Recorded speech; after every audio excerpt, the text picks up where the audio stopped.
안녕하세요. 예, 지난 한 주일 공부 열심히 했습니까? 예, 한가위 명절 앞두고 이 금요일 오후에 이렇게 더운데 공부하러 오신 여러분들 수고가 많으십니다.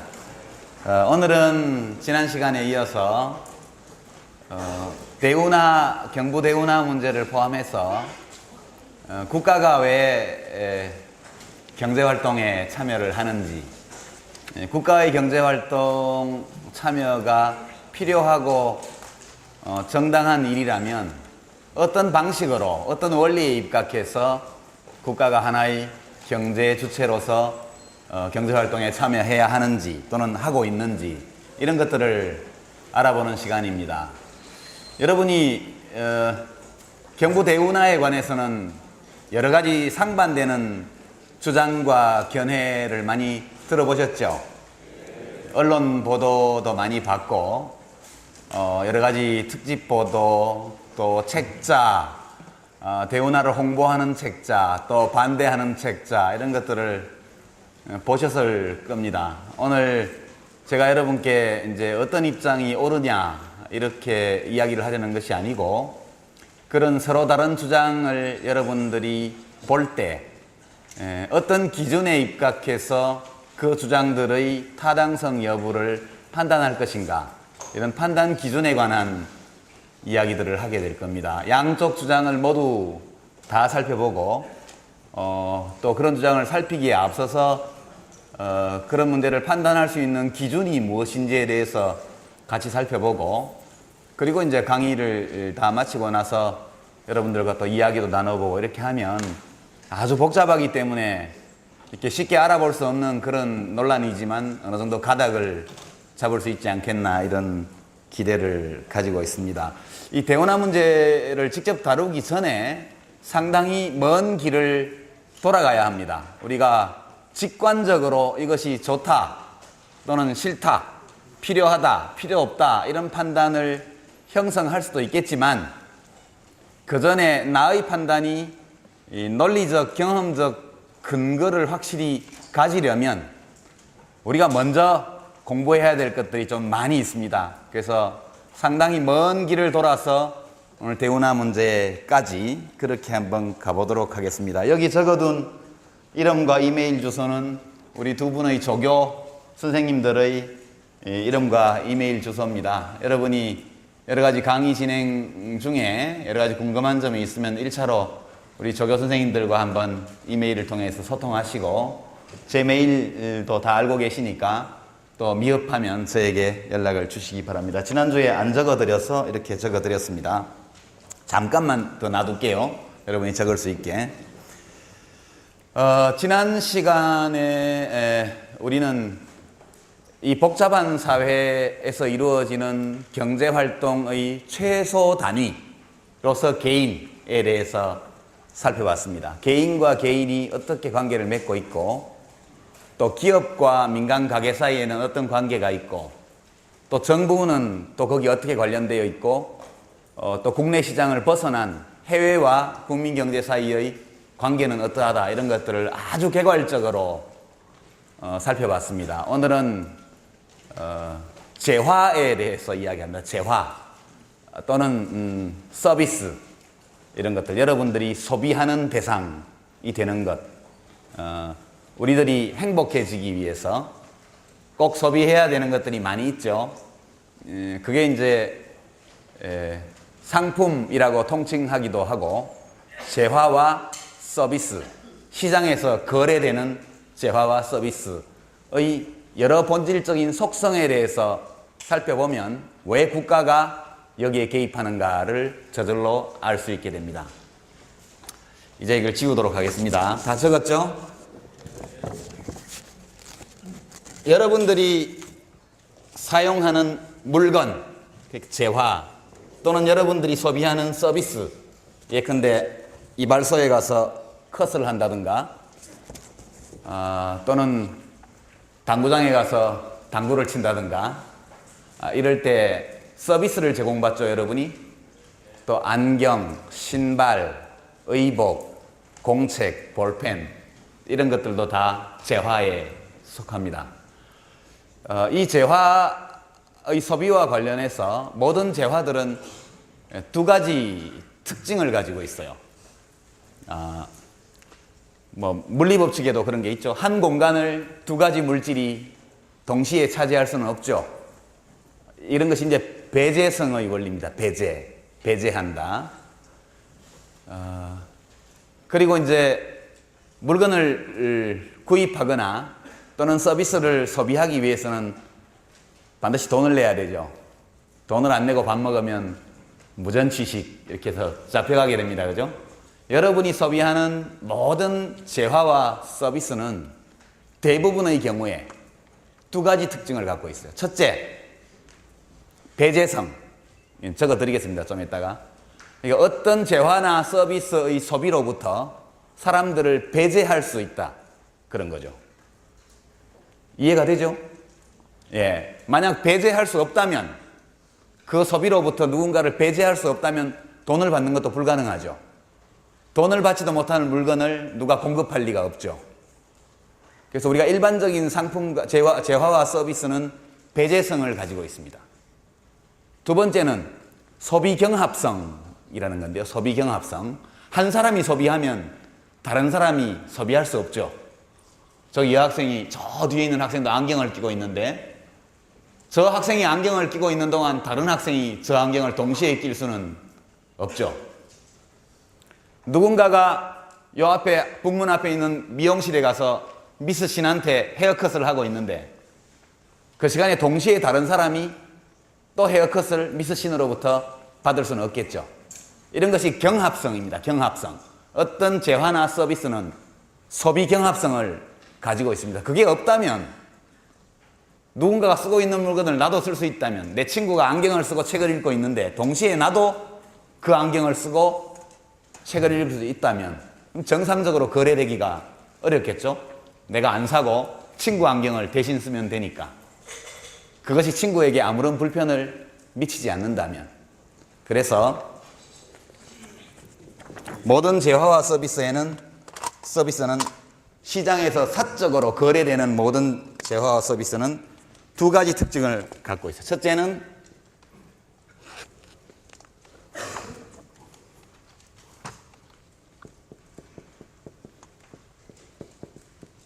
배제성. 이게 이제 excludability. 영어 책에는 이렇게 써져 있습니다. excludability. 글씨가 좀 잘못 써졌네. excludability. 또 하나가 소비의 경합성. 이것은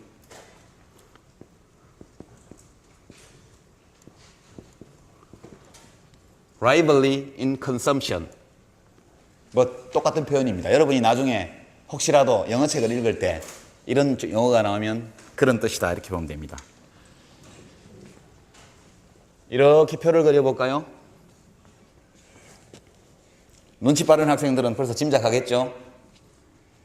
배제할 수 있는 상품과 재화와 서비스가 있다면 배제할 수 없는 것도 있다는 뜻입니다. 그래서 앞에 B자를 붙이면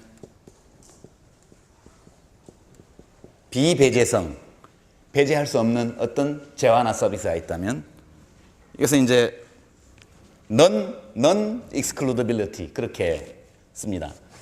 소비 경합성이 있는 것이 일반적이라면 경우에 따라서 소비 경합성이 없는 것도 있을 수 있겠죠. 이것도 역시 소비 비경합성이라고 씁니다.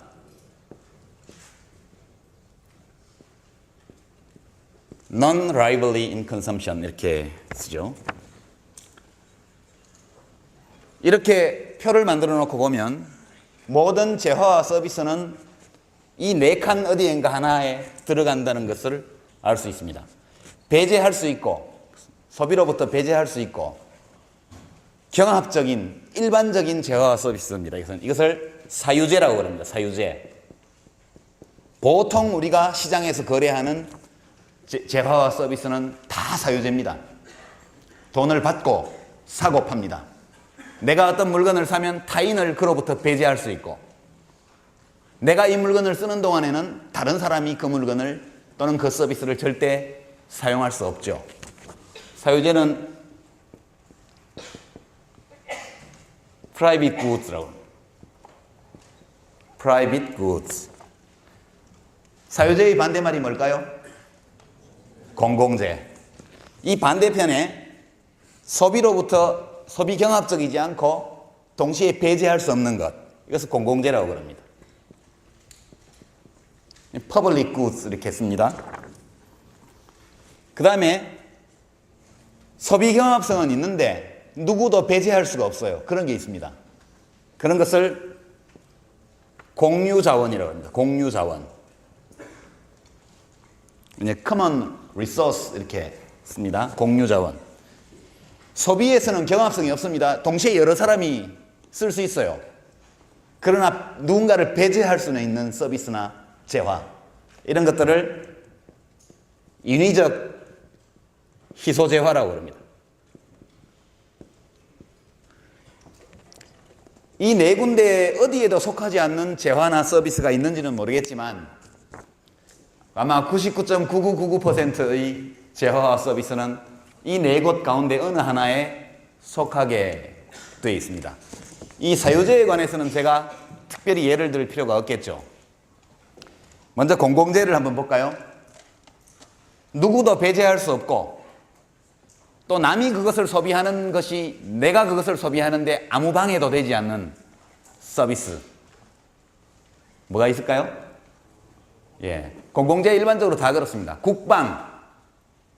그죠? 여러분의 동료들이 군대 가서 나라를 지키고 있으면, 그래서 나라가 국가 안보가 튼튼히 지켜지면 그 튼튼한 국가 안보로부터 사람들이 혜택을 보는 것을 배제할 수 없죠.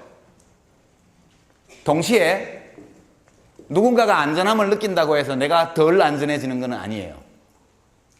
국방 서비스라든가 공중보건위생, 상수도와 하수도를 분리하는 것, 또는 전염병을 예방하는 것. 전염병 예방 사업을 하는데 누구는 전염병에 걸리게 하고 누구는 안 걸리게 할 수 없죠. 동시에 전염병 예방을 위한 국가의 여러 보건 정책이 다른 사람이 그 혜택을 받는다고 해서 내가 혜택을 빼앗기지는 않습니다. 굉장히 동어반복적인 얘기인데 그렇기 때문에 국가가 하는 것이죠. 이 비배제적인 상품이나 재화나 서비스의 경우 왜 국가가 하느냐 하면 이른바 무임승차 행위 때문입니다. 무임승차. 예컨대 어떤 애국자가 있어서 국가안보가 무지하게 중요해. 아들을 한 200명쯤 낳아가지고 그럴 방법이 있다면 모두 다 현역으로 입대시켜야겠어. 어릴 때부터 체력 훈련을 열심히 시켜서 그런 애국자가 있었다고 합시다. 있다고 합시다. 그 200명의 아들들이 군대에 가서 나라를 튼튼히 지키는데 여러분도 그렇게 하시렵니까? 누군가 그렇게 해준다면 우리 아들은 군대 안 보내도 되겠죠? 이것이 소위 free rider, 무임승차 행위라고 하는 것입니다. 비배제적인 재화나 서비스는 누구나 무임승차할 수 있다는 뜻이기 때문에 가만 내버려 두면 시장에서 아무도 공급하지 않습니다. 공급자가 나타날 수가 없죠. 그래서 국가가 하는 겁니다. 꼭 필요하니까 사람에게. 우리가 이런 재화나 서비스를 통칭해서 공공재라고 부르고, 이 공공재는 시장에 맡겨두면 전혀 공급되지 않기 때문에 국가가 공급하는 겁니다. 공급하는데 돈이 들죠? 비용은 어떻게 조달하느냐? 세금을 걷어서 비용을 조달합니다. 여기에는 많은 이론적인, 학문적인, 실제적인 문제가 수반됩니다. 우리가 대운하 문제를 볼 때 그 문제들이 어떻게 나타나는지를 살펴보게 될 겁니다. 공유자원은 뭐냐? 공유자원은 배제할 수가 없고 그 대신 경합적인 겁니다. 예컨대 어떤 마을이 공동의 목초지를 갖고 있다고 해보죠. 풀밭, 마을 소유의 풀밭. 마을 소유이기 때문에 누구도 거기 소를 몰고 들어가는 것을 막을 수 없죠. 그러나 모두가 다 소나 말이나 양을 데리고 와서 풀을 뜯게 한다면, 그 말과 소의 숫자가 늘어나면 언젠가는 경합성이 발생하겠죠. 다른 사람이 풀을 뜯기면 내 소를 풀 뜯길 수 없는 상황. 일정 수준까지는 비경합적일 수 있죠. 소가 10마리, 20마리 놀 때는 이쪽에서 뜯어먹으면 다른 데서 자라니까. 이런 예는 굉장히 많습니다.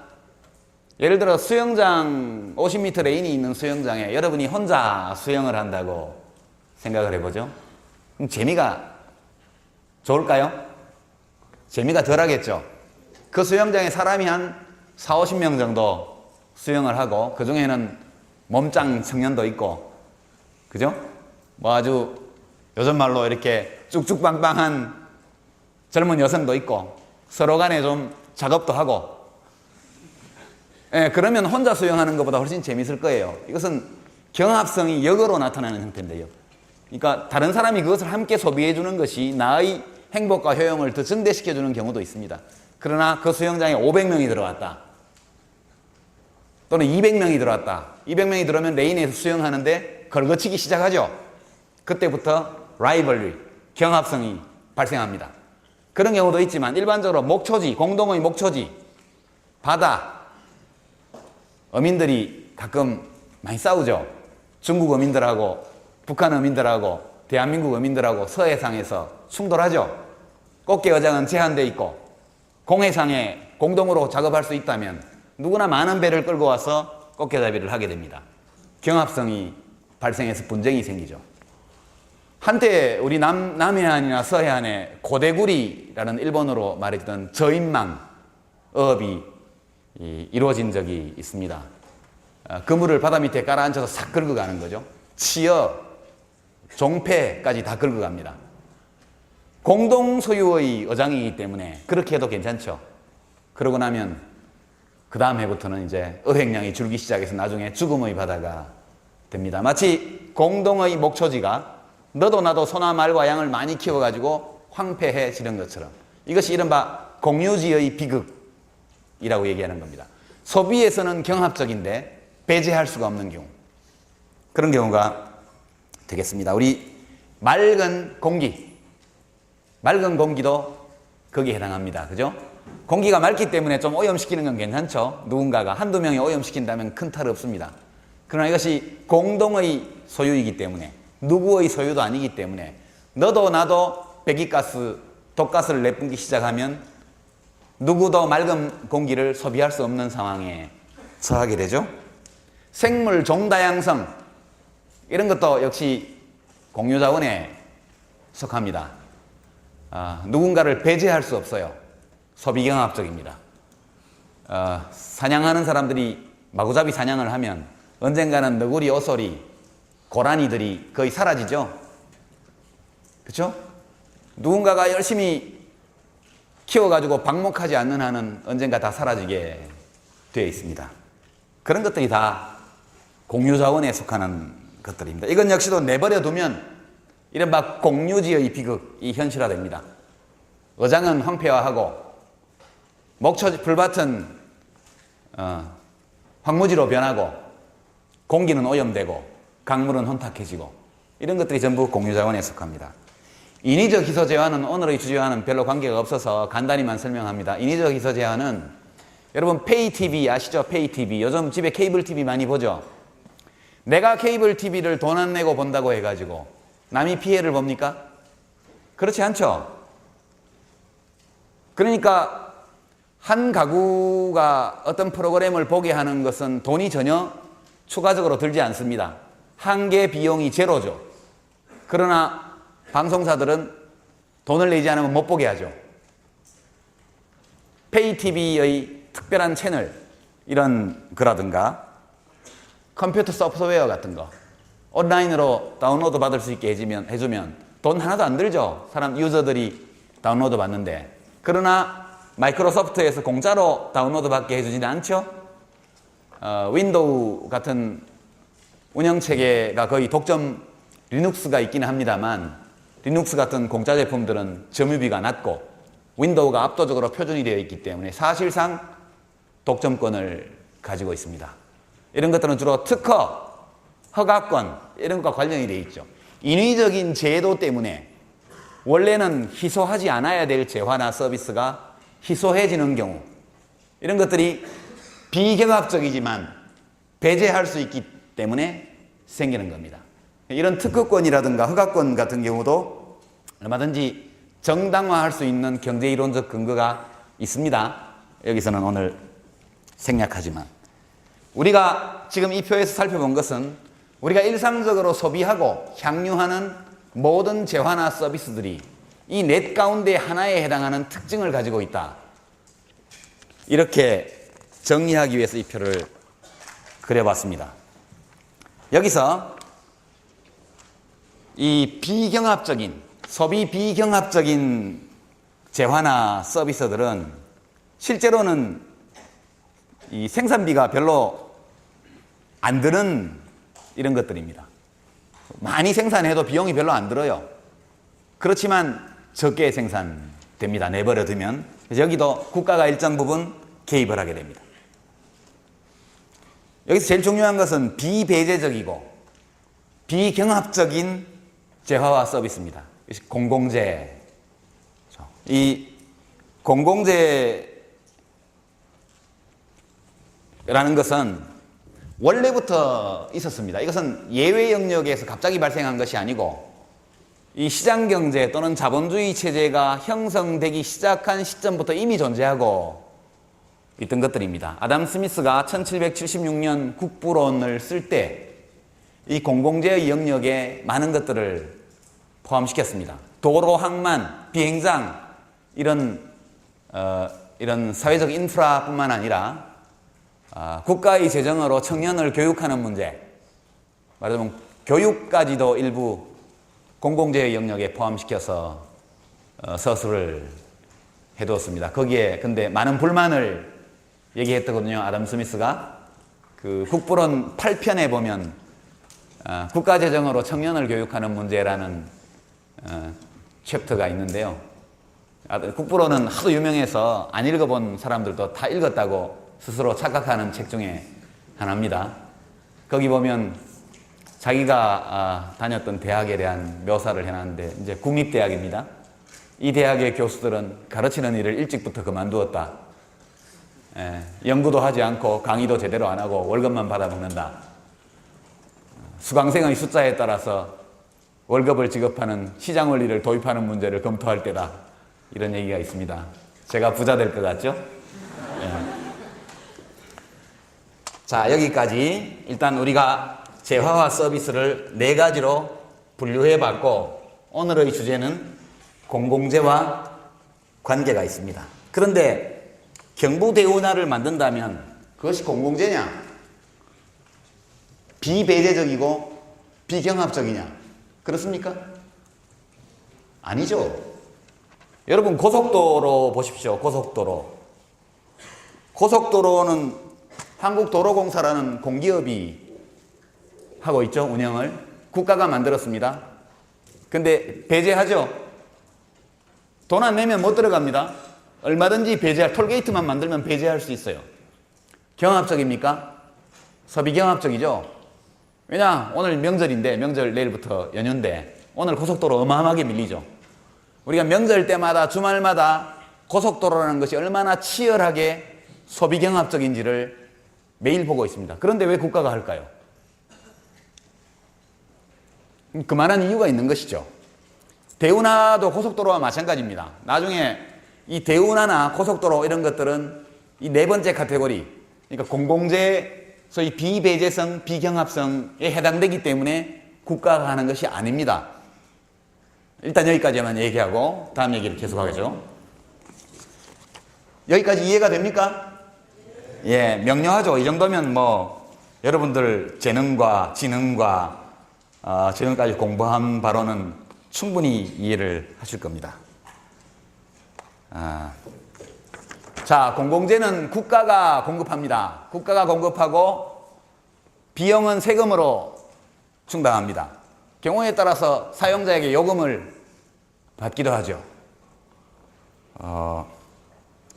그런데 이제 국가가 어떤 공공재를 공급한다, 그건 좋다 이거예요.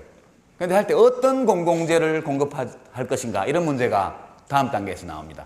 도대체 공공재 가운데에서 어떤 것들을 국가가 공급할 것인가, 그 다음에 어떤 공공재를 공급하기로 결정했다면 그 공공재를 얼마나 공급할 것인가, 그죠? 중요하죠. 그 공공재의 품질을 어떻게 유지할 것이며, 그 다음에 공공재의 품질과 관련해서 제기되는 국민들의 불만을 어떻게 해소할 것인가, 이런 문제들이 연이어서 자동적으로 나오게 되어 있습니다. 국방 서비스가 공공재인 것과 마찬가지로 치안 서비스도 공공재죠. 최근에 보니까 여자 간첩이 잡혀가지고 법정에서 눈물 흘리면서 잘못했습니다, 대한민국 시민으로 살고 싶습니다, 이렇게 하는 거 여러분 보셨죠? 이런 공안 기구들의 대간첩 작전, 법원의 유지 운영, 검찰 제도, 이 모든 것들이 다 치안 서비스에 속합니다. 통칭하면 이것이 치안 서비스인데 내용으로 들어가 보면 아주 다양하죠. 보통 언론에서 치안 서비스를 구분하는 법이 민생 치안, 그리고 시국 치안, 이렇게 나누죠. 민생 치안은 보통 국민들의 일상적인 삶을 안전하게, 도둑놈, 강도 안 만나게, 싸움 나면 빨리 가서 해결해주고, 이런 게 민생 치안입니다. 시국 치안은 대한민국의 국가 질서를 위협하는, 우익의 용어로는 좌빨들을, 또는 반국가단체와 그 협조자, 고무 찬양하는 자, 국가를 해롭게 할 수 있을지도 모르는 불온해 보이는 유인물을 가진 자 등등을 잡아내는 것을 시국치안이라고 얘기를 합니다. 여러분들은 아마 국가가 전체 치안 서비스 중에서 민생치안 몇 퍼센트, 시국치안 몇 퍼센트를 하면 좋겠다, 이런 생각을 개별적으로 가지고 계시죠. 근데 공급하는 사람은 대통령과 정부가 일방적으로 공급합니다. 안 물어보죠? 안 물어봅니다. 뭐 컨테이너로 성을 쌓는다든가, 이것도 전부 다 치안 서비스에 속합니다. 이게 전부 공공재예요. 중대한 문제입니다. 물대포를 쏘느냐 마느냐. 물대포를 쏘는 것도 치안 서비스라는 공공재입니다. 물대포 안에 파란색 물감을 넣을 거냐, 빨간색 물감을 넣을 거냐, 이건 역시도 공공재의 품질과 관련되어 있는 의사결정이에요. 차도에만 쏠 것이냐, 인도까지 공급할 것이냐, 이것도 역시 공공재의 공급에 관한 사항입니다. 과거에 있었던 최루탄, 이런 것도 전부 다 공공재입니다. 그래서 뭉뚱그려서 공공재라고 말하지만 그 안에는 정말로 다양한 것들이 포함되어 있고, 그 중에는 좋은 것도 있고 별로 좋지 않은 것도 있고, 그렇게 매우 다양하다는 것을 말씀을 드립니다. 공공재는 무조건 좋은 것이다, 그렇게 생각하지 마십시오. 이론적으로 보면 공공재는 아주 간단하게 어떤 공공재를 얼마나 공급할지를 결정할 수 있습니다. 간단한 방법인데요.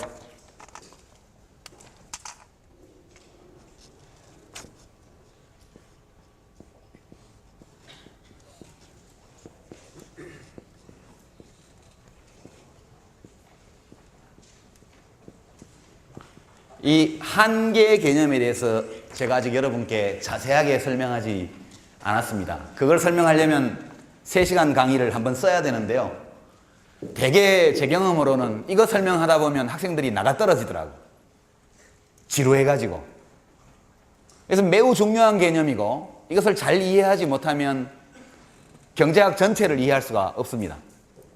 근데 처음부터 그걸 파고들게 되면 여러분이 경제학이라는 것에 대해서, 또는 경제이론이라는 것에 대해서 아주 질려버리는 경우가 많기 때문에 우선 좀 직관적으로 이해할 수 있고, 또 현실 문제와 관련된 것들을 다루어가면서, 제가 강의 주제가 9개밖에 없기 때문에 시간이 있거든요. 적절한 때 봐서 지금 나열되어 있는 주제와 무관하게 마치 우주의 삼라만상의 운행 법칙을 알기 위해서는 뉴턴의 법칙을 알아야 되는 것처럼, 경제 현상을 제대로 이해하기 위해서는 한계 법칙을 알아야 합니다. 그런데 그것은 강의가 좀 진행되고 나서 여러분이 충분히 그것을 알고 싶다는 그런 욕구를 가졌을 때 그때 적절한 때 하도록 하겠습니다. 한계 생산비라는 것은 어떤 공공재 한 단위를, 그 공공재는 물대포일 수도 있고 무슨 119, 112 신고를 받고 출동하는 그런 치안 서비스일 수도 있고 여러 가지가 있습니다. 그 공공재 한 단위를 추가적으로 생산하는 데 들어가는 추가적 비용을 한계 생산비라고 합니다. 한계 효용은 그 마지막으로 생산된 공공재 한 단위로 인해서 국민이 얼마나 행복해지느냐, 국민의 효용, 행복이 얼마큼 추가적으로 증진되느냐, 그것이 한계 효용입니다. 이론적으로는 간단해요. 이것이 이것보다 크면 잘못됐죠. 한계 비용이 한계 효용보다 크니까 이거 생산 안 하는 게 나아요. 반면에 한계 효용이 한계 생산비보다 크다면 이런 공공재는 좀 더 생산 공급하는 게 좋아요. 왜냐하면 한계 생산력 체감의 법칙 때문에 한계 생산비는 생산량이 늘수록 올라가는 경향이 있고, 잠깐 생각해 보십시오. 생산비는 생산 단위가 늘어날수록 올라갑니다. 한계 생산비는. 한계 효용은 어떤 똑같은 제품을 계속 소비하게 되면 최종적으로 소비한 한 단위의 효용 또는 그것이 주는 행복은 감소합니다. 지난 시간에 한번 설명했죠. 이것은 양의 증가에 따라서 올라가고 이것은 내려가니까 어느 시점에 만나는 점이 있겠죠. 수요 곡선과 공급 곡선이 만나는 것처럼 그 점까지 생산하면 사회적으로 제일 좋은 겁니다. 이것이 같은 점까지 생산하면서 공급한다. 아주 간단해요. 그러나 우리가 지난 시간에 본 것처럼 수요 곡선이 우하향하고 공급 곡선이 우상향한다는 것 밖에는 아무것도 모른다고 그랬죠. 이 경우도 마찬가지입니다. 마지막 물대포 한 단위의 한계 생산비가 얼마인지는 물대포 생산업자도 잘 모를 거예요. 그걸 쏘는 데 들어가는 인건비, 그죠? 물대포를 담기 위해서 통이 좀 더 커야 되고 등등의 추가적인 비용, 이걸 얼마인지를 잘 몰라요. 생산자도 잘 모릅니다. 한계 효용은 더 알기 어려워요. 이 국민들한테 물어봐야 되죠, 그죠? 최종적으로 한 단위 더 공급된 파란색 색소가 된 물대포가 당신에게 얼마만큼의 효용을 가져다 줬습니까? 국민들에게 물어봐야 되죠. 이제 이런 나쁜 예를 들면 곤란하고 좋은 예를 들죠. 우리 동네 경북대학교 앞에, 여기가 복현동인가요? 복현동에 112 순찰 자동차를 10대 추가적으로 마련하려고 한다. 그래서 복현동 주민들에게 묻습니다. 이 10대의 추가적인 112 순찰 자동차의 도입을 위해서 비용이 들어가는데 당신은 이것을 위해서 얼마를 낼 의향이 있습니까? 이렇게 물어본다고 치죠. 물어볼 수 있겠죠. 그러면 자기가 얼마라고 써내면 그것이 그 사람에게 가지는 추가적인 효용 또는 행복의 화폐 가치입니다. 그것을 경제학에서는 지불의사라고 표현해요. 지불의사.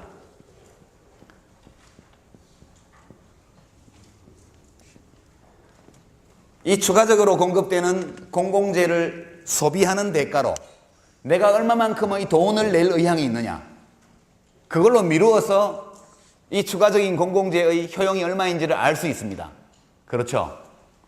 간단합니다. 조사하면 돼요. 근데 비용이 어마어마하게 들죠. 복현동 주민들한테 그거 다 물어봐서 대답을 받으려면 순찰차 값보다 더 많이 들 거예요. 조사할 수 있지만 비용이 너무너무 많이 들죠. 더 큰 문제는 쓴 대로 돈을 내야 된다고 생각합시다. 내가 10만 원을 썼으면 10만 원을 세금으로 내고, 왜냐면 각자 누리는 행복에 상응해서 돈을 내는 게 맞으니까. 여기 종부세를 내는 분이 복현동에 있는지 모르겠지만 종부세 낼 정도로 재산이 많은 분은 내 재산이 많으니까 효용도 내가 크니까 나 20만 원 낼게. 어디 월세 사는 사람은 내 재산 하나도 없으니까 훔쳐가봐야 우리 집에서는 고물 텔레비전밖에 없어. 만 원밖에 난 낼 수 없어. 이렇게 해서 걷는다고 쳐요. 진실을 말할까요? 아무도 진실을 말하지 않을 겁니다. 아주 순진한 바보를 제외하면. 왜냐하면 그것을 써내는 순간 그만큼의 돈을 내야 된다면 누구도 정직하게 쓰지 않을 겁니다. 이것이 이른바 무임승차행입니다. 아까 말한 것처럼 비배제적이죠. 비배제적입니다. 돈 낸 사람 집만 지켜주고 안 낸 사람은 안 지켜준다. 그렇게 말하면 제대로 쓸지 모르지만 비배제적인 서비스이기 때문에 사람들은 합리적으로 행동한다고 가정할 때, 합리적 행동이라는 것은 비효용, 비용, 불쾌감 이런 것들을 최소화하고 행복, 즐거움, 쾌락을 최대한 높이는 게 합리적인 행동입니다. 세금을 많이 낸다는 것은 억수로 불쾌한 일이죠. 그렇죠? 가끔씩은 세금을 많이 내기 때문에 나는 행복하다 이렇게 말하는 분이 없지는 않지만, 세금을 낸다는 것은 합리적 개인의 관점에서 보면 쾌락주의적 공리주의에 따르는 인간관, 거기에 비춰보면 명백히 불쾌한 일입니다. 누구나 불쾌한 일을 피하고 행복을 얻으려고 해요. 적게 써서 돈을 조금만 내고 그러고 넘어가고 싶죠. 그래서 아무리 조사를 하려고 해도 이 지불 의사를 조사할 방법이 없습니다. 그러니까 이것을 하기 위해서는 어떻게 하면 된다 이런 것들을 모색하는 많은 논문들이 있고, 이를 주제로 박사학위를 받은 사람이 전 세계적으로 아마 수천 명까지는 몰라도 수백 명은 될 겁니다. 온갖 기기묘묘한 지불의사 측정 모델이 나왔지만 해결되지 않은 문제로 남아 있습니다.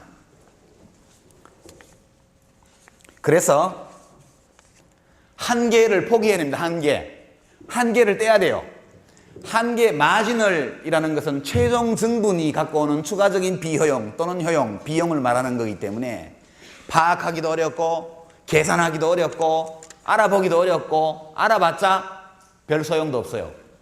그래서 공공재를 공급할 때 이것이 한계 비용과 한계 효용이 일치하느냐, 이것을 조사하는 것을 포기하고 그냥 비용과 효용이 어떠냐 이걸 조사하는 겁니다. 효용은 편익이라고도 말합니다. 편익. 효용은 영어로 쓰면 utility입니다. 경제학자들이 이렇게 써, utility. 편익은 뭐냐? 똑같은 뜻입니다. 이는 benefit이라고 씁니다. 여러분, 대운하 논쟁의 과정에서 비용 편익 분석 또는 편익 비용 분석, 비용 대비 편익의 비율, 이런 용어들을 들어보셨죠? 이 마지널리티, 한계라는 것은 너무나 실정적으로 파악하기 힘들기 때문에 한계를 떼버리는 겁니다. 비용 그리고 효용만 남기는 겁니다.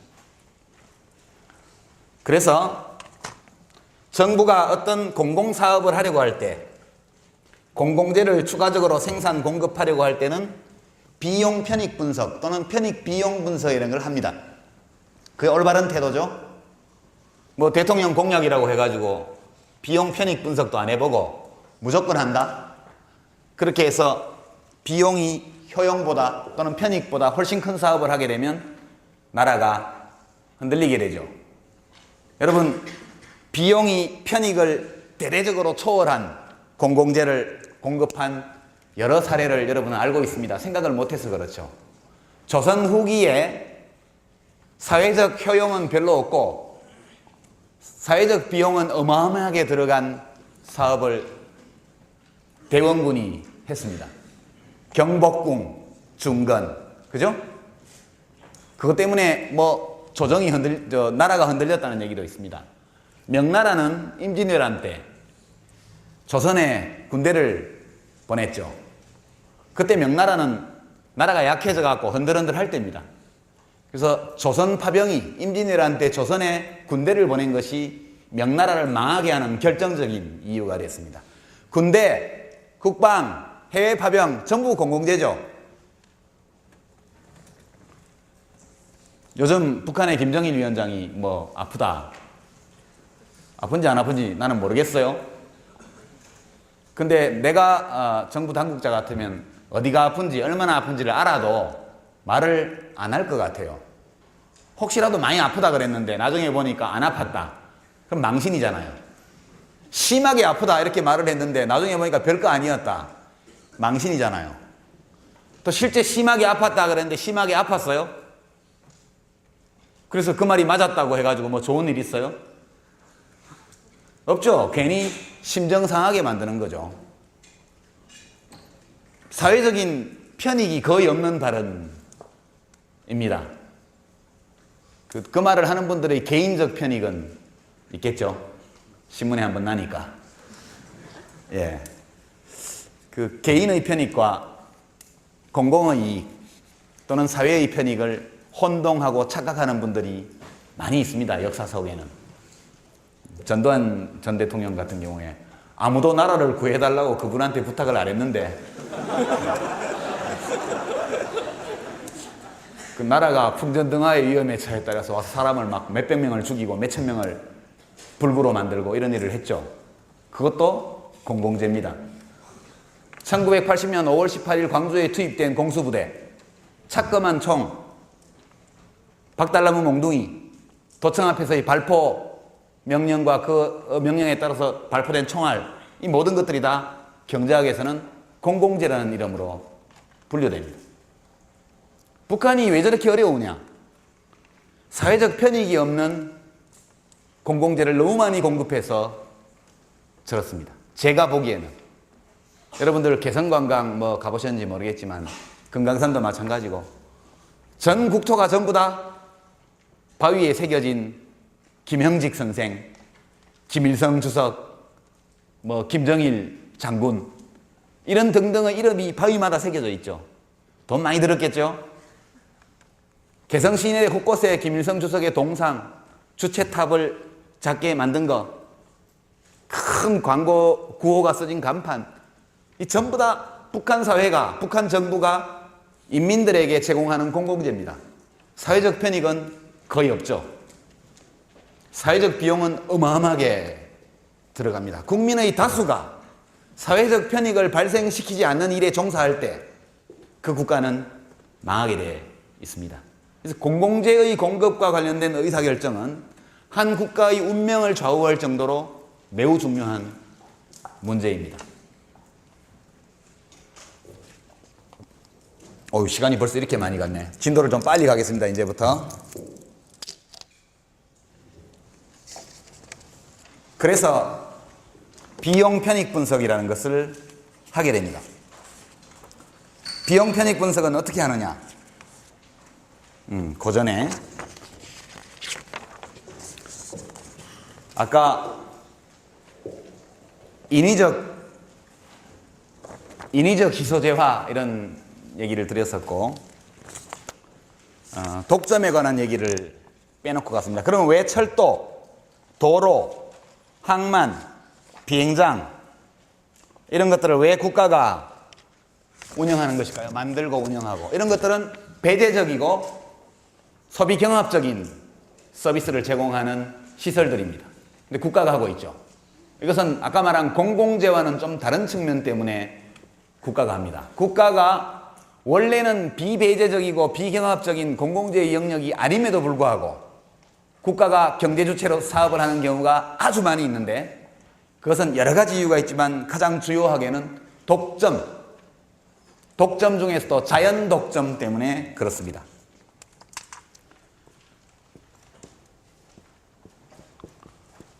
독점이라는 것은 여러분 아시겠지만 어떤 재화나 서비스의 시장에 공급자가 하나뿐인 시장, 이것을 독점시장이라고 말합니다. 독점이 생기는 데는 여러 가지 이유가 있죠. 마이크로소프트라든가 또는 뭐 항암제, 다국적 제약사의 항암제처럼 특허와 관련되어 있는 기술적 독점이 있습니다. 그 어떤 서비스를 생산하는데 꼭 필요한 기술을 누군가가 독점하고 있기 때문에. 그러니까 마이크로소프트는 윈도우의 소스 코드를 절대 공개 안 하죠. 그것을 공개하는 순간 운영체제에 대한 독점권이 무너지기 때문에. 다국적 제약사들의 항암제, 항에이즈 치료제 이런 것들도 전부 제조 과정을 공개하지 않습니다. 그걸 공개하면 많은 기업들이 모방해서 만들어서 많은 환자들에게 혜택을 줄 수 있지만 그 기업, 그 신약을 만든 기업의 이익을 깎아내기 때문에 공개하지 않습니다. 이건 기술적 독점입니다. 독점 중에서도 피할 수 없는 독점이 있습니다.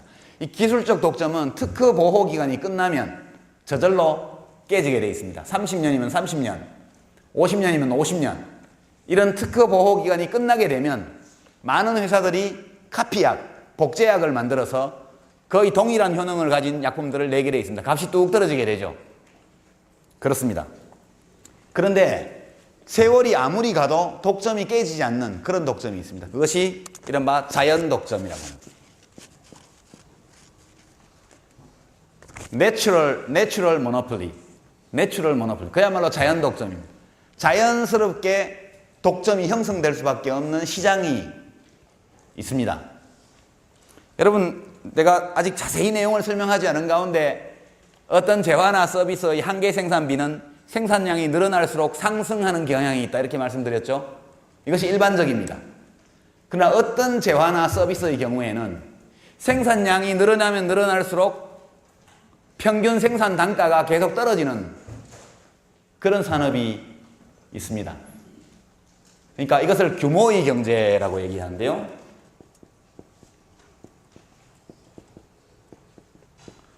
이런 그림을 그린다면 여기 생산량을 놓고 여기 한계 비용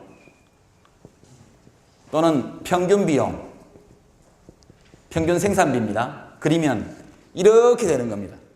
생산량이 늘면 늘수록 그 서비스나 재화 한 단위를 생산하는 데 들어가는 비용이 감소하는 산업, 이것을 규모의 경제라고 얘기를 합니다. 이런 현상이 나타나는 시장은 필연적으로 하나의 공급자만 남게 됩니다. 만약 생산량이 Q1인 기업과 생산량이 Q2인 기업이 있으면 이 두 번째 기업이 첫 번째 기업보다 훨씬 저렴하게 상품을 공급할 수 있죠. 가격 경쟁에서 밀려서 죽게 됩니다. 전형적으로 이런 것이 망산업입니다. 망산업. 우리가 나중에 공기업 민영화 문제를 또 테마로 잡아두고 있는데 여러분 잘 보십시오. 한전 공기업이죠. 뭡니까? 발전소와 배전망, 저 산 꼭대기에 있는 고압선, 우리 가정으로 들어오는 전기선, 이 모든 것들이 다 망이죠. 망. 그 다음에 한국통신, 이건 민영화됐습니다. 한국통신은 민영화됐지만 옛날에 전기통신공사, 그것은 전화망입니다. 도로공사, 도로망이죠. 그렇습니다. 수자원공사는 물기를 잡고 있죠. 또 공기업이 어떤 게 있나요? 가스공사.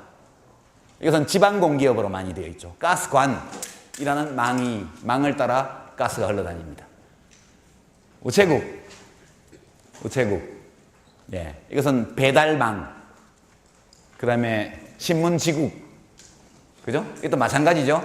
신문을 배달하기 위해서 한 아파트, 한 엘리베이터에 10가구가 어떤 신문을 보는 경우와 9층에 있는 한 가구만 보는 경우, 평균 배달 비용은 10가구를 보는 그 라인이 훨씬 적게 들겠죠.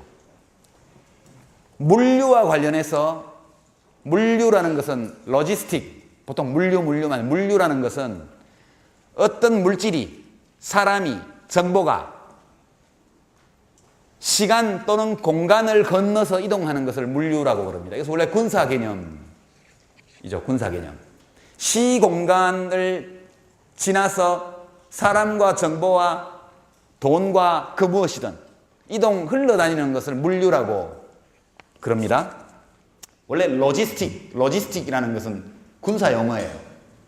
군대의 보급과 관련되어 있는 용어인데, 망산업이 거의 대부분 이 자연 독점 산업입니다. 그래서 내버려두면 민간의 독점 기업이 출현해서 시장을 완전히 장악하게 되어 있습니다. 가격을 마음대로 조작하고 소비자를 착취하게 되어 있죠. 이런 현상은 자본주의 초기 단계부터 발견됐습니다. 여기에 대한 해답이 뭐였습니까? 국유화. 이 사회주의자들만 국유화를 주장한 게 아닙니다. 사회주의자들은 모든 중요한 생산수단의 국유화, 이것을 주장했지만 모든 자본주의 국가들이 망산업을 다 국영으로 했습니다. 민간 공급자가 독점하도록 내버려 두느냐, 내버려두면 어떻게 되죠? 가격 통제를 해야죠. 민간의 독점 기업이 활동하기 허용한다면 국가가 가격 통제를 해야 합니다. 그렇지 않으면 공급자가 시장을 지배하고 있고 그 재화와 서비스가 국민 생활에 필수적인 것이기 때문에 소비자는 약자고 공급자는 강자가 되어서 그 공급자는 엄청난 부자가 되게 되어 있습니다. 그래서 국가가 민간의 독점을 허용하면서 첫 번째가 가격 규제. 이 자연 독점에 대한 국가의 대처는 두 가지가 있습니다. 1. 가격 규제. 2. 국영화 또는 국유화. 이 두 가지가 자연 독점에 대한 처방입니다. 지금까지 한 40분간 제가 여러분에게 이야기한 것은 이 대운하라는 사업의 성격을 이해하기 위해서 그와 관련되어 있는 국가 경제활동의 여러 이론적 기초를 살펴본 데 불과합니다. 우리는 지금까지 한 40분 동안 재화의 성격에 대해서 알아봤습니다. 본질적인 성격. 그것을 4개의 카테고리로 나누어서 관찰했고 그 중에서도 공공재에 해당하는 비배제적이고 비경합적인 재화와 서비스의 생산 공급을 국가가 맡을 수밖에 없는 이유에 대해서 살펴봤습니다. 그러나 현실에서 나타나는 국영기업 또는 국가의 경제활동이라는 것은 공공재에 국한되는 것이 아니고 이처럼 자연 독점이 나타나는 분야에서 국가가 직접 정부 조직을 통해서 서비스를 제공하든가 아니면 국가의 소유기업, 공기업을 통해서 서비스를 공급하든가 이렇게 하고 있고 우리가 일상생활에서 많이 목격하는 공기업은 대부분 다 자연 독점과 관련해서 국가가 국영기업을 세운 영역이다. 이렇게 말씀을 드립니다. 자, 이제 한반도 대운하로 들어가 볼까요? 한반도 대운하는 근본적으로 도로하고 비슷합니다. 철도도 망산업이죠. 철도망. 경부선 철도가 2개 있고 그 철도를 각각 하나의 회사가 소유하고 있어서 둘이 경쟁을 한다. 그러면 운임이 내려갈 겁니다. 처음에는. 그러나 피 튀기는 가격 경쟁 끝에 한 회사가 망하고 나면 독점 회사가 엄청나게 운송료를 올리게 되어 있습니다. 이것이 민간 철도의 역사에서 늘 나타났던 그런 일입니다. 그래서 옛날에는 철도청, 그래서 국가가 직접 했죠. 최신청, 국가가 직접 했습니다. 우편 배달도. 지금은 철도공사, 민영화는 아니지만 여하튼 공사화를 했고 철도공사는 그 자회사로 철도유통, 무슨 철도 무슨 서비스 이런 자회사들을 쭉 만들었습니다. 민간회사 형식을 갖고 있죠. 거기에 여성무원들을 고용했다가 정규직 고용을 안 해줘가지고 지금 3년 넘게 싸우고 있죠. 이런 구조를 갖고 있습니다. 민영화가 무조건 좋은 것처럼 어떤 분들은 이야기합니다만 이 세상에 무조건 좋기만 한 것 또는 무조건 나쁘기만 한 것은 별로 없다. 저는 그렇게 생각을 합니다.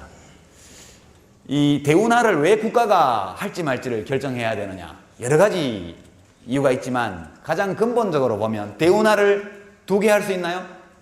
2개 못하죠. 단 하나만 할 수 있습니다. 여러 기술적, 환경적, 자연적, 경제적 조건이 단 하나의 대운하밖에는 허용하지 않습니다. 이것은 태어날 때부터 독점일 수밖에 없는 사업이죠. 철저히 배제적인 사업입니다. 돈 안 내면 짐 안 실어줍니다. 그렇죠? 그 다음에 짐이 너무 붐비면 운송시간이 길어지기 때문에 경합적입니다. 그러나 자연 독점이기 때문에 국가가 결정해야 합니다.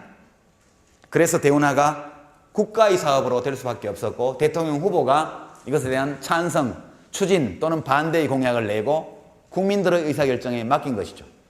만약 우리 국민들이 대운하 공약에 반해서 이명박 대통령을 뽑았다면 이거 하는 게 맞죠? 근데 지금 여론조사를 보면 국민들이 그것 때문에 뽑은 것 같지는 않습니다. 그렇죠? 대운하 하자는 의견이 별로 높지 않으니까요. 그럼 여하튼 국가가 사업 여부를 결정을 해야 됩니다. 그래서 비용 편익 분석이라는 걸 합니다. 아까 말한 한계 비용, 한계 효용 이건 포기하고 대운하를 만드는데 비용이 얼마나 들어가고 거기로부터 얼마만큼의 편익 또는 수익이 발생하느냐, 그걸 가지고 사업을 할지 말지를 결정을 하자. 그렇게 해서 나오는 것이 비용 편익 분석입니다. 제가 이 비용 편익 분석은 여러분이 도서관에 가면 굉장히 많은 재정학 분야의 교수들이 쓴 책이 있습니다. 여러 가지 사례 나오는데 굉장히 복잡합니다. 근데 본질적으로는 아주 간단한 겁니다. 그래서 여러분에게 세상에서 제일 간단한 비용 편익 분석의 방법에 대해서 이야기를 하고, 시간이 어떻게 됐나요? 어이구, 1시간이 다 됐네. 자, 이제 대운하 사업의 비용 편익 분석을 위해서 가정을 합니다. 가정. 우리는 알라딘의 여섯 램프에서 나오는 지니, 거인 이름이 지니죠. 지니에게 부탁을 합니다. 대운하를 만들어주세요. 비용을 내겠습니다. 지니는 공짜로 안 해줘요. 돈을 받고 해줍니다. 근데 엄청난 초능력을 가졌기 때문에 대운하가 생겨라 이렇게 말하면 대운하가 그 순간에 생기게 됩니다. 그렇게 가정을 해요.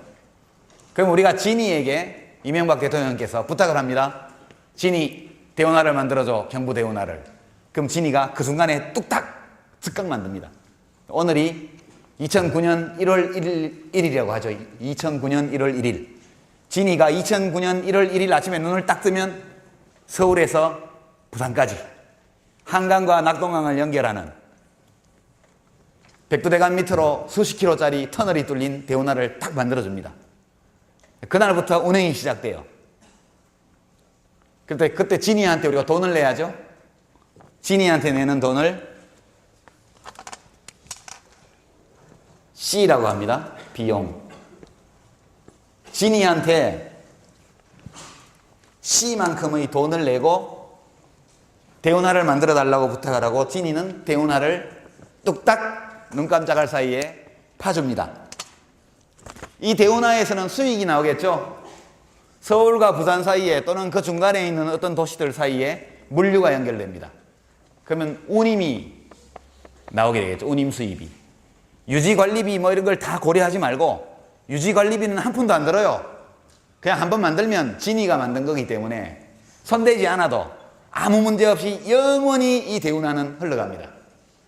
그리고 오늘이 2009년 1월 1일인데 정확히 1년 후인 2010년 1월 1일에 1년치 수입이 들어옵니다. 그렇게 가정을 하는 거죠. 1년치 수입을 B라고 합시다. B.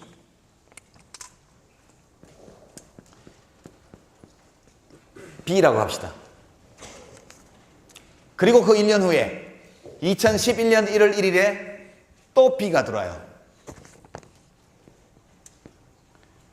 그 다음에 1월 1일에 또 B가 들어옵니다.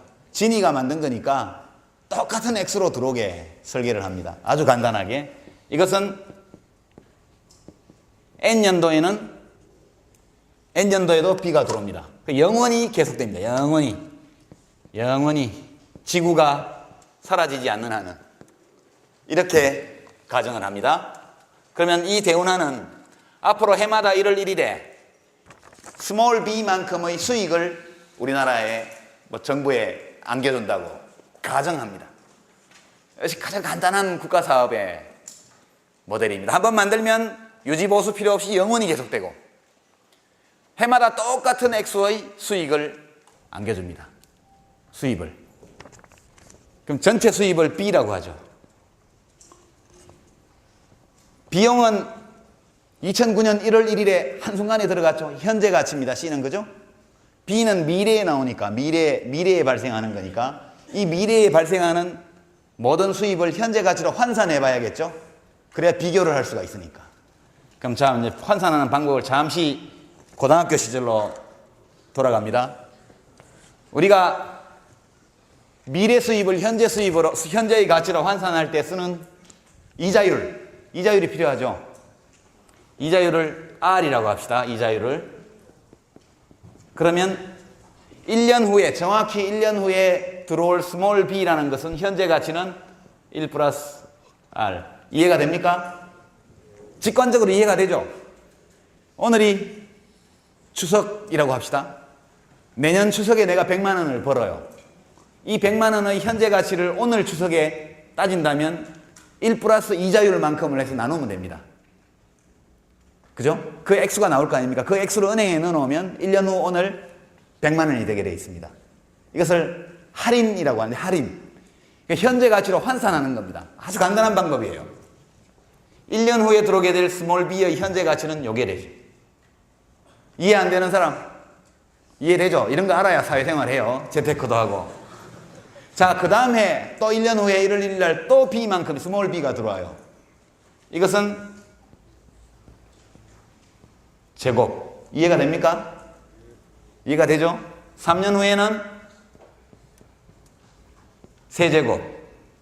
n년 후에는 n승 제곱으로 나누는 게 됩니다. 무한히 계속됩니다. 이걸 뭐라 그러죠? 무한 등비급수. 무한 등비급수의 합을 구하는 공식을 여러분 알고 있죠? 몰라요? 1 플러스 r 플러스 r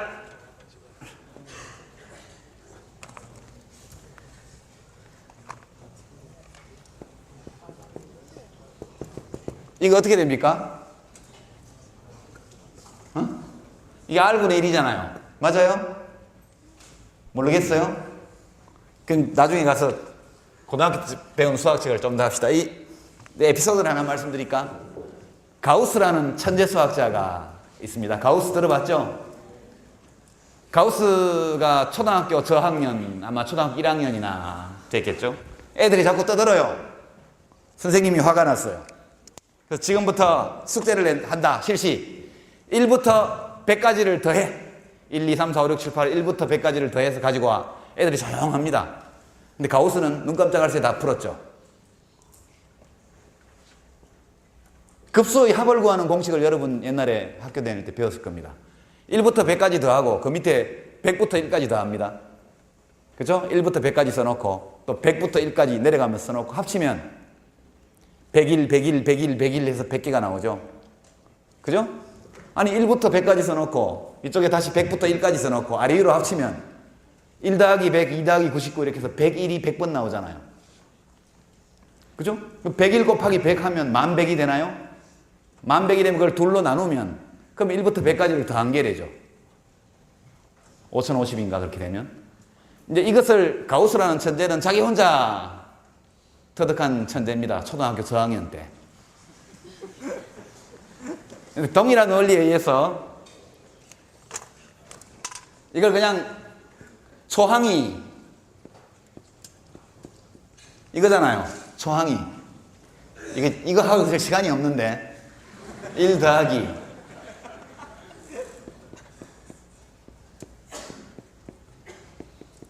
1 플러스 r 제곱 더하기 이렇게 해서 무한대로 가는 겁니다. 이 안에 있는 것이 이 무한 등비급수의 합을 구하는 겁니다. 초항은 1, 이 공비는 1 플러스 r분의 1. 이게 공비가 되는 겁니다. 이렇게 계산을 하면 이 답은 뭐가 되냐 하면 r분의 b가 됩니다. 이게 나중에 해보세요. 이건 뭐 수학 시간이 아니니까 r분의 b가 되겠습니다. 그러니까 이것은 이걸 다 지우고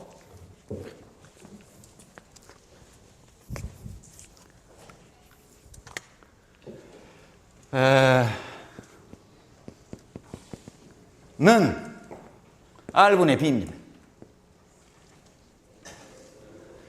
이자율을 만약 0.05, 5%다. 연 이자율을 5%로 우리가 가정한다면 우리 국고채 금리가 되게 5% 내외니까 현실적이죠.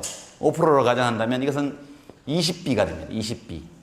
만약 r이 if r이 0.05라면 이 이야기는 무슨 얘기냐면 이자율을 5%라고 우리가 가정을 하면 20년 동안 나올 수입만 더해보면 대체로 이 영원히 계속될 운하가 가지고 올 수입을 다 계산할 수 있다는 뜻입니다. 만약 이자율이 10%라면 R이 0.1이라면 이건 10B가 되겠죠.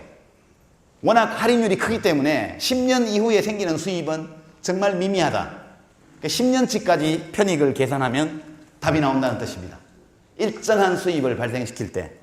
그러면 우리는 뭘 비교하느냐? C와 B를 비교합니다. C와 B를 비교합니다. 현재 들어가는 비용, 앞으로 미래의 영원 무궁토록 우리에게 들어오게 될 모든 수입의 현재 가치.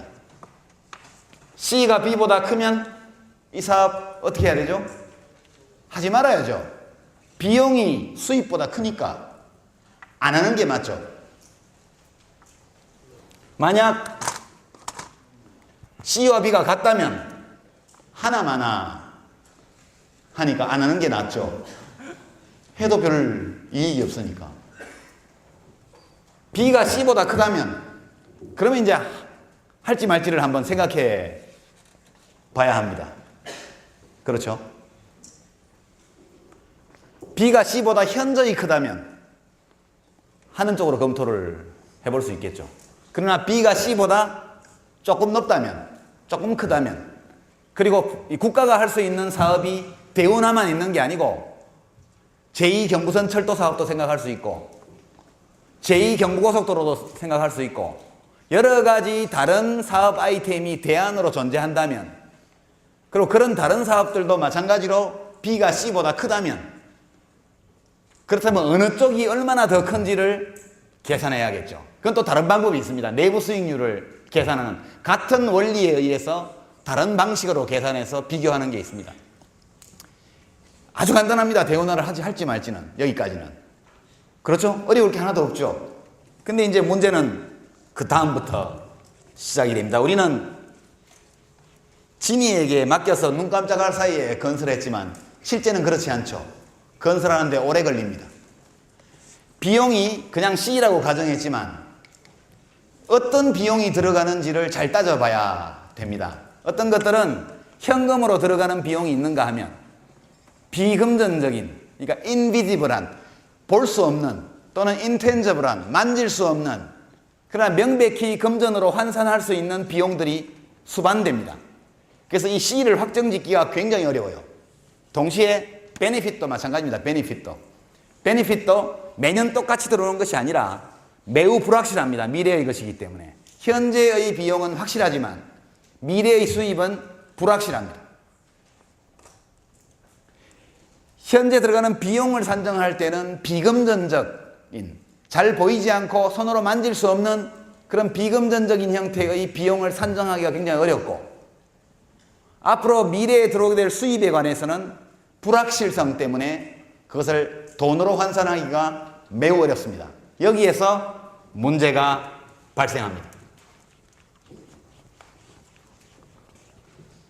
제가 친절하게 설명을 하다 보니까 지금 이때쯤 이제 휴식에 들어가야 되는데 표를 2개만 여러분에게 보여드리고 그리고 휴식에 들어가도록 하겠습니다. 자, 이제 먼 길을 돌아서 드디어 대운하, 경부 대운하의 비용 편익 분석을 우리가 들여다볼 때가 왔습니다. 안타깝게도 대운하론을 설파했던 분들의 홈페이지에 들어가서 아무리 뒤져도, 또 대운하 지지하는 단체, 소위 시민단체들의 홈페이지에 가서 아무리 뒤져도 비용 편익 분석이 나와 있지 않습니다.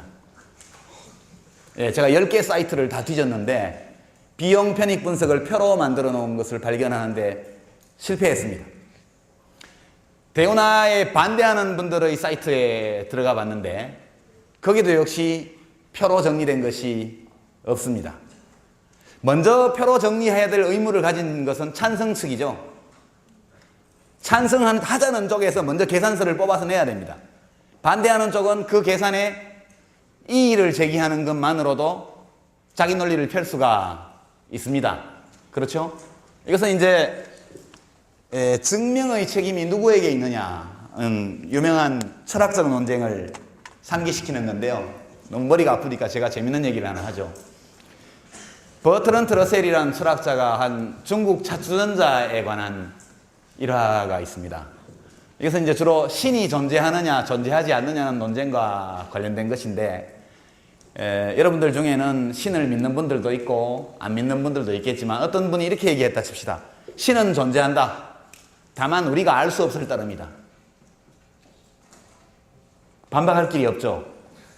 아니, 신이 존재하는데 우리가 존재하는지 안 하는지를 인지할 수가 없어서 없는 것처럼 생각될 따름이 실제로는 있다 이렇게 주장을 하는 겁니다. 이 논리는 뭐하고 비슷하냐 하면 버트런트 러셀이 얘기한 중국 차주전자에 관한 거하고 비슷합니다. 러셀이 이렇게 얘기합니다. 어떤 천문학자가 이야기합니다. 지구와 화성 사이에 중국 차주전자가 하나 돌고 있어요. 궤도를. 지구하고 화성 사이 궤도를 또는 뭐 지구와 목성 사이의 궤도를 중국식 차주전자가 돌고 있어요, 지금. 근데 그 차주전자는 참 예쁜 차주전자인데 아무리 우수한 관측 장비를 동원해서 관측해도 그 사이즈가 너무 작기 때문에 우리 눈에는 보이지 않는다. 이렇게 얘기합니다. 그러면 그 중국 차주전자가 지구와 화성 사이의 궤도를 돌고 있다는 걸 입증할 책임이 누구에게 있을까요? 돌고 있다고 말하는 사람이 입증해야 됩니다. 관측 자료를 내든 어떤 뭐 경험적인 관측 자료를 내든 이론적으로 그걸 증명하든. 그렇죠? 대운하도 마찬가지입니다. 대운하가 수익성이 있느냐 없느냐를 가지고 말이 많은데 엄밀하게 말하면 수익성이 있다고 주장하는 쪽에서 중국 차주전자가 지구와 화성 사이에 돌고 있다는 걸 입증해야 됩니다. 거증 책임. 증명을 할 책임은 주장한 사람에게 있습니다. 반대하는 사람은 단 하나의 반증으로 충분할 수 있죠. 전체 그림을 그리지 않아도. 그래서 찬반 논란이 벌어질 때는 논리적인 싸움에서는 찬성 쪽이 언제나 불리합니다. 굉장히 공평하죠. 자, 대운하 그래서 제가 열심히 뒤져서 유추해서 표를 하나 만들었습니다. 예, 우선 비용표부터 볼까요? 비용표.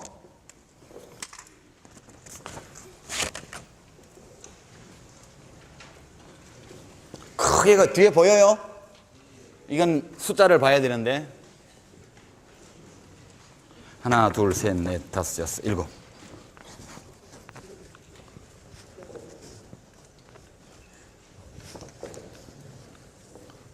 아이고.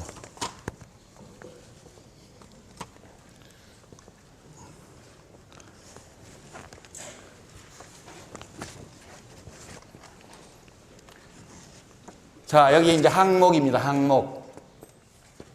이건 이제 찬성 또는 추진 측 주장이고요. 이쪽은 반대하는 분들의 주장입니다. 제일 먼저 대운하를 만들면 건설 비용이 들겠죠? 우리가 진이한테 줘야 되는 돈. 그죠? 건설비 14조 1천억. 여기 이제 단위가 전부 다 억입니다. 억 지금부터. 단위 억 14조 1천. 그 다음에 토지 보상해야 되죠?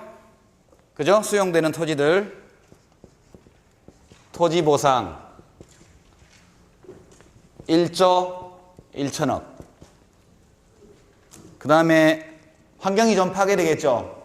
환경 파괴되는 것을 복구해서 환경 파괴를 전혀 없도록 할 수는 없겠지만 없는 그 비스름하게 만드는데 돈이 들겠죠. 환경 파괴는 비금전적인 비용이지만 이것을 원래대로 돌리는 데는 돈이 들어갑니다. 그래서 비용에다가 1조 863억 원을 산정했습니다. 맨 밑에 합계 16조 2,863억 원.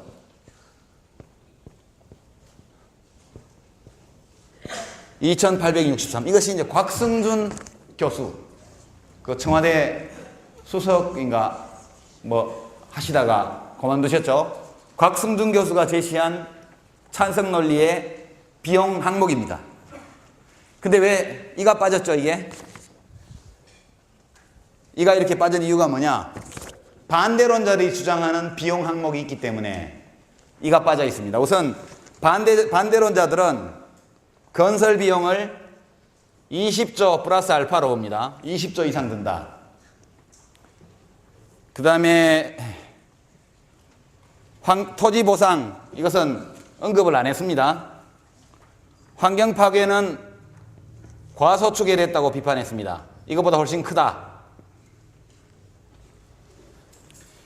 그리고 새로운 항목을 집어넣습니다. 교량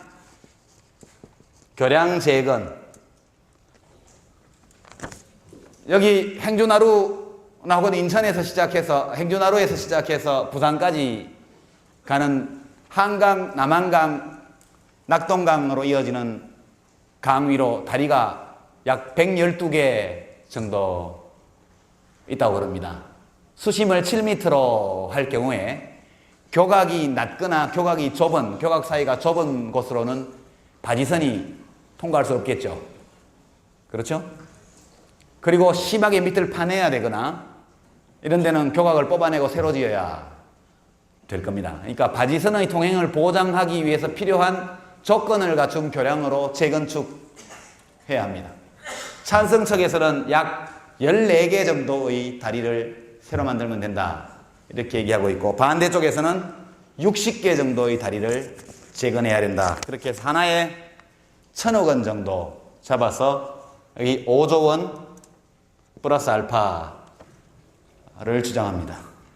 여기는 포함되어 있지 않습니다. 원래 낸 계산서에. 그 다음에 상수원 문제가 있습니다. 상수원.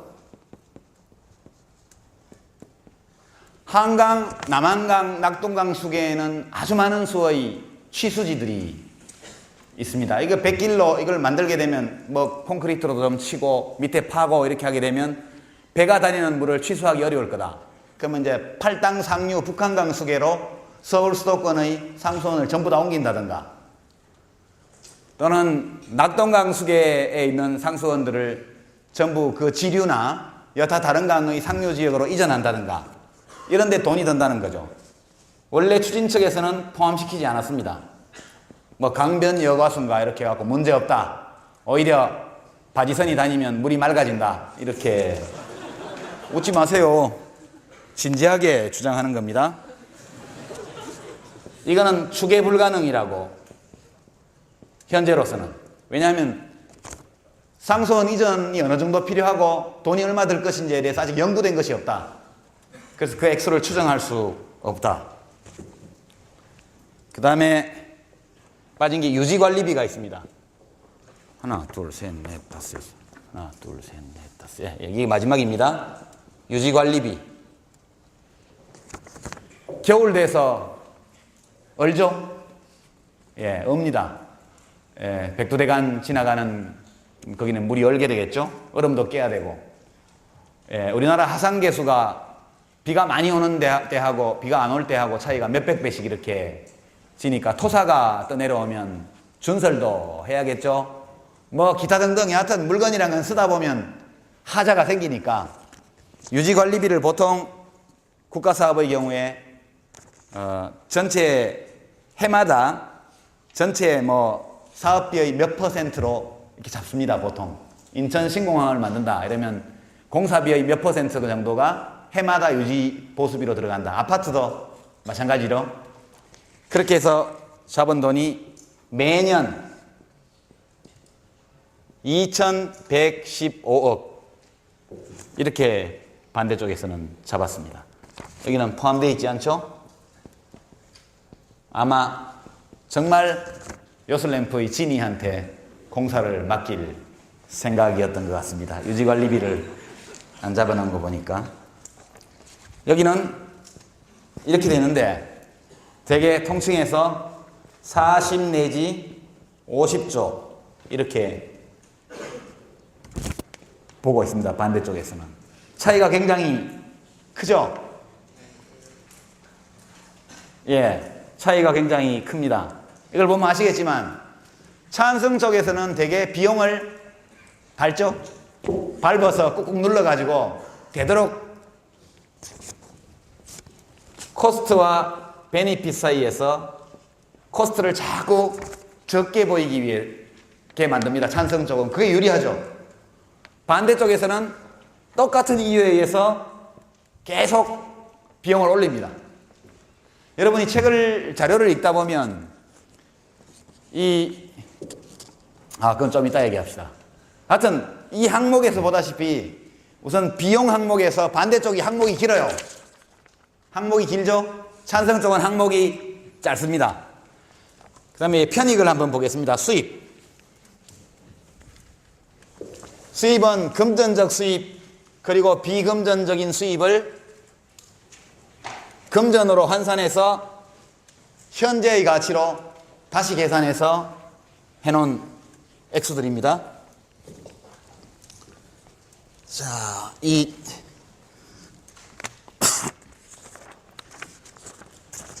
편익을 봅니다. 항목, 찬, 반 마찬가지로 적습니다.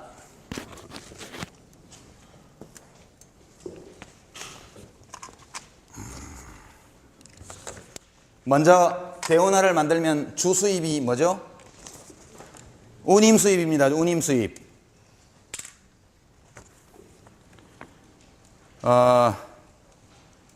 그런데 이제 운임 수입을 계산을 좀 독특하게 했습니다. 대운하에서 수입이 얼마나 들어올 거냐를 계산한 게 아니고 대운하를 만들므로 인해서 현재 우리가 쓰고 있는 수송 비용이 얼마나 줄어들 거냐 그렇게 계산을 했습니다. 이렇게 한 이유는 여러 가지가 있겠지만 없는 데서 수송하는 물동량이 전혀 없는 상황에서 운하를 만드는 게 아니고 이미 도로나 철도, 항공을 통해서 수송이 이루어지고 있는 상황에서 대운하를 추가적으로 도입하는 거기 때문에 결과적으로 전체 이제 물류에서 비용이 얼마 절감되느냐를 대운하의 수입으로 보는 것은 일견 타당성이 있는 견해일 수 있습니다. 그래서 보면 먼저 수송 비용 절감, 이게 참 운하 운임 수입하고는 좀 다른 개념입니다. 여하튼 그냥 국가적으로 보면 의미가 있는 거니까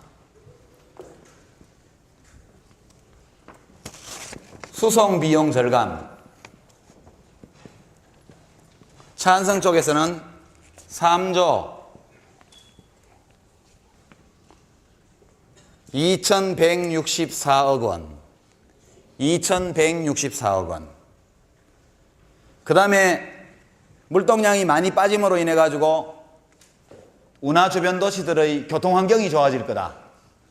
지금 도시 쪽에 교통 혼잡으로 인한 사회적 비용이 굉장히 큰데 그게 준다. 그래서 교통 혼잡 비용 절감, 뭐 타당한지 아닌지는 모르겠지만 어쨌든 이것도 굉장히 큽니다. 1조 6,878억 원입니다. 6,878억 원. 그 다음에 이 항목이 굉장히 큰데 대기 질 개선,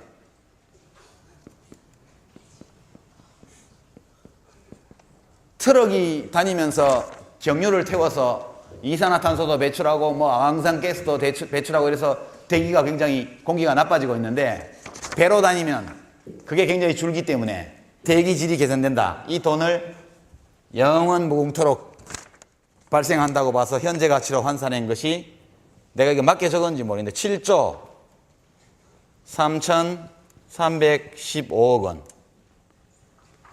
그 다음에 굉장히 큰 수입이 골재 판매 수입이 있습니다. 골재 판매 수입. 이거는 이제 수심 7m를 해야 되니까 밑에를 파야죠. 그러면 이제 한강 쪽에서는 모래도 많이 나올 거고 낙동강 하류에도 모래도 많이 나올 거고 돌도 깨서 건지고 그러니까 굉장히 많은 골재가 나오게 돼 있죠. 이거는 이제 산을 깎아서 부셔서 쓰는 골재라든가 산중골재 또는 바다 모래를 길어 올리는 바다 골재에 비해서 훨씬 경쟁력이 있다. 이렇게 해서 이게 총 8조 3,432억 원. 그러니까 이것은 1입방미터, 1루베라고 말하죠. 1루베당 10,000원으로 계산해서 총 뭐 하여튼 엄청난 양이 있습니다. 뭐 한번 나눠 보십시오. 몇 루베가 될지. 그거를 1루베당 10,000원으로 잡고 팔았을 때 8조 3,432억 원의 수입이 들어온다. 근데 이제 그 다음 항목은 좀 잘 이해가 안 되는데 여하튼 산림, 골재, 대체 이게 뭐 잘 모르겠는데 4,745억 원입니다. 뭐 큰 액수는 아닌데 산에서 캐내던 골재를 대체하는 데 따라서 하여튼 사회적 편익이 발생한다. 이런 논리입니다. 그 다음에 자꾸 좁아지는데 운하 부를게요. 운하 주변 공간 개선. 경치도 좋아지고 뱃길이 생기니까 또 선착장이다 뭐다 주변도 개발되고 해서 운하 주변의 공간이 더 좋아진다. 그것을 돈으로 환산한 게 1조 6,206억 원. 1조 6,206억 원. 그 다음에 딱 길다. 그 다음에 홍수 방지 그리고 용수 공급. 수심 7m가 되니까 물이 많아지잖아요. 물을 많이 가둘 수 있으니까 홍수 예방에도 도움이 되고 또 농업용수나 공업용수도 더 풍족하게 쓸 수 있어서 한마디로 물이 돈이 된다. 이게 1조 6,206억 원. 아니다. 이거 똑같은 건데. 운하 주변 공간 개선이 홍수 방지와 이게 6천 위에 게 틀렸네. 운하 주변 공간 개선이 1조 6,843억. 1조 6,843억. 홍수 방지 용수 공급이 1조 6,206억 원. 마지막으로 환경 편익. 이것도 뭔지 모르겠는데 하여튼 종합적으로 다 대운하가 생김으로 경부 대운하가 생김으로 인해서 뭐 물도 깨끗해지고 공기도 맑아지고 뭐 사람들이 관광을 올 만큼 볼거리도 생기고 등등을 다 합쳐서 1조 4,498억 원. 다 합치면 하나 빠졌다. 그 다음에 이제 건설 유발 부가가치입니다. 대운하를 만들려면 건설 공사를 많이 하잖아요. 그러면 중장비 업체도 물건 많이 팔 수 있고 뭐 등등 여하튼 골재 회사도 돈 벌 거고 등등 해서 여하튼 건설 공사를 많이 함으로 해서 유발되는 추가적인 부가가치. 이게 억수로 큰데 11조 7천억. 이게 제일 큽니다. 11조 7천억. 하여튼 11조 7천억만큼 대운하 공사를 안 할 때에 비해서 GDP가 그만큼 올라간다. 그런 뜻입니다. 이렇게 해서 계산을 다 해보니까 아마 제 계산이 맞을 겁니다. 이게 쓸 데가 없네. 하여튼 편익 합계가 37조 4,449억 원. 이게 경부 대운하의 총편익입니다. 돈으로 환산한 37조 4,449억 원. 반대쪽 논리를 한번 볼까요? 이거는 부적절하다.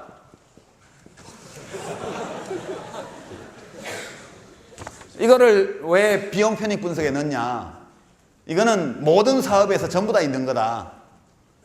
연관 산업들이 뭐 이익을 보는 거는. 그래서 일반적으로 정부가 하는 그런 토목공사나 건설공사에서 이런 거는 따지지 않는다. 두 번째, 이거 과대축계다. 이건 이제 수송비용 절감이라는 것은 경부 축의 물동량의 일정 %가 대운하로 전환될 것이다. 운하 이용으로. 그게 5%냐, 10%냐, 15%냐 어떻게 보냐에 따라서 달라집니다. 찬성 쪽에서는 대운하로 물동량이 전환되는 비율을 높게 잡았고 반대쪽에서는 전환이 거의 안 될 것이다. 예컨대 반도체를 싣겠냐, 식품을 싣겠냐, 뭘 싣겠냐. 기억 실어봐야 무연탄, 시멘트 뭐 이런 건데 그거 실어서 무슨 돈이 벌리냐. 뭐 그런 얘기입니다. 그리고 이제 반대쪽에서도 많이 이제 이걸 줄이려고, 편익은 줄이려고 노력하죠.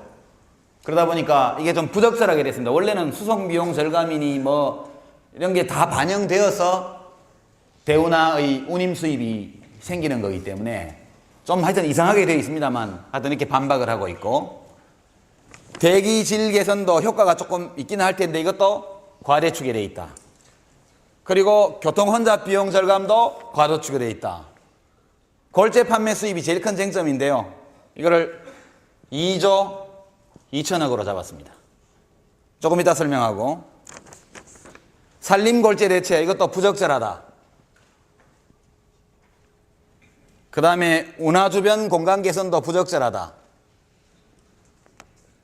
그 다음에 홍수 방지와 용수 공급도 부적절하다. 환경 편익도 부적절하다. 이렇게 잡아서 부적절을 다 빼고 나면 하나, 둘, 셋, 네 개밖에 안 남죠. 편익 항목은 반대쪽이 적게 잡습니다. 찬성 쪽은 많이 잡고, 이것은 여러분이 재미삼아 옛날에 대운하가 아니고 새만금 사업의 비용 편익 분석은 안 했습니다 할 때는, 시작할 때는 하지 않았어요. 노태우 대통령이 후보 시절에 새만금, 만경평야와 또 무슨 평야죠? 무슨 평야의 금자인데, 하여튼 만경평야가 우리나라에서 제일 넓은 평야입니다. 만경평야하고 무슨 금자가 들어가는 평야를 합친 그만큼의 농토를 만들겠다, 이렇게 해서 새만금 이렇게 이름을 붙였습니다. 고창 앞바다 갯벌을 엄청나게 메꾸는 사업인데, 그때 그 비용 편익 계산도 하지 않고 환경영향 평가도 하지 않고 무조건 가서 기공식부터 했습니다. 87년 대통령 선거 앞두고 막 축포 서고 막 난리가 났어요 그때. 그리고 지금 20년이 지났는데 이제 물막이만 겨우 했죠. 20년 지났는데, 그때 나중에 비용 편익 분석을 하는데, 그것을 추진한 농림부와 농촌공사 쪽에서 했던 비용 편익 분석 계산서를 보면 비용 부분은 몇 개 안 됩니다. 편익 부분은 굉장히 목록이 길어요. 그때도 환경단체에서 낸 걸 보면 정확히 거꾸로입니다. 결국 비용 편익 분석이라는 것은 고무줄로 어떤 대상의 길이를 재는 것과 비슷합니다. 고무줄의 탄성치가 그걸 측정하는 사람마다 전부 다르죠. 길게 재고 싶으면 쫙 당겨서 재고, 짧은 걸로 하고 싶으면 놓아서 재면 길고 짧고 이렇게 조절이 가능합니다. 전체적으로 찬성 측의 주장대로 하면, 그 전에 골재 판매 얘기만 좀 할까요? 골재 판매 문제는 뭐 여러 가지 쟁점이 있는데, 이것이 전체 공사비의 절반을 골재를 팔아서 충당하는 걸로 돼 있죠. 근데 이것이 이제 개발 가능 골재량이랍니다. 그것에. 근데 이제 환경단체에서는 이제 채취 가능 골재량이라는 개념을 써서 훨씬 적게 잡고 있고요. 무엇보다 큰 차이는 1루배당 10,000원을 계산을 했는데 생산비는 하나도 안 드냐? 생산비가 4,000원 정도 드니까 1루배당 6,000원을 잡는 게 맞다. 그리고 이제 이것은 현재 가치로 환산할 때 할인을 안 했습니다. 1년에 다 팔아치우는 걸로 계산해서 8조 얼마를 했기 때문에, 1년에 무슨 수로 그 많은 골재를 국내에서 다 팔아치우냐. 우리나라 건설 총량, 전체 건설량에 다 이 골재만 넣어도 4년 정도 걸려야 다 소비할 수 있는 양인데 어떻게 단년도에 다 팔아치우냐. 그러니까 루배당 6,000원 잡고 한 7, 8년에 걸쳐서 계속 판다 생각하면 6년, 7년, 8년 후에 파는 거는 현재 가치로 환산할 때 1 더하기 0.05, 1.05에 6승분의 1, 5승분의 1 이런 거 곱해야죠. 그렇게 따로 계산해 보니까 2조 2천억이 나온 겁니다. 그러니까 전체적으로 볼 때 비용 대비 편익의 비율이 찬성론자들의 경우에는, 이거 지워도 되죠? 찬성론자 경우에는 베네핏을 코스트로 나눈 비율이 찬성에서는 2.3, 100원 쓰면 230원 번다, 그런 뜻입니다. 반대쪽에서는